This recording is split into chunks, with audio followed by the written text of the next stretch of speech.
حضرت حکیم الامت قدس اللہ تعالی سرہ فرماتے ہیں کہ ذکر اللہ کا اصل مطلب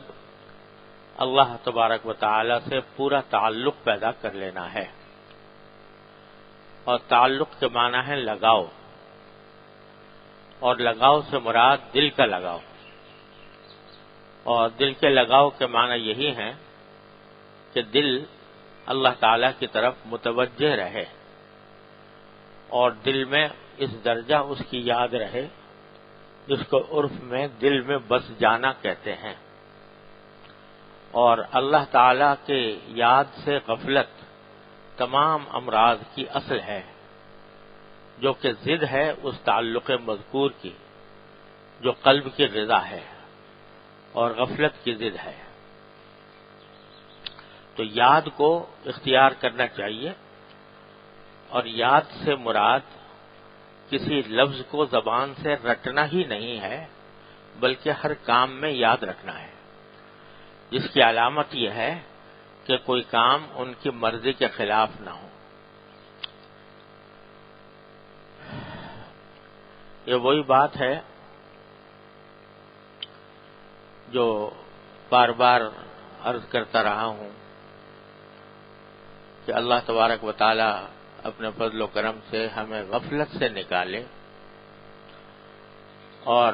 اللہ تعالی کی یاد، اس کا ذکر ہمارے دلوں میں بسے، جس کا راستہ یہ ہے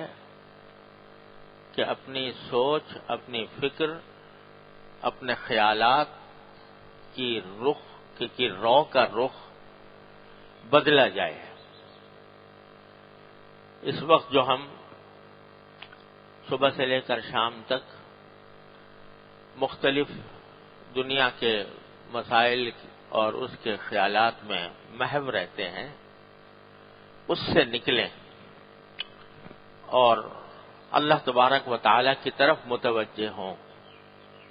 اسی کا نام ذکر ہے۔ ذکر عربی زبان میں اصل میں کہتے ہیں یاد کو، اور یاد دونوں طریقے سے ہوتی ہے، زبان سے ہو یا دل سے ہو، دونوں قسم کی یاد ذکر میں داخل ہے۔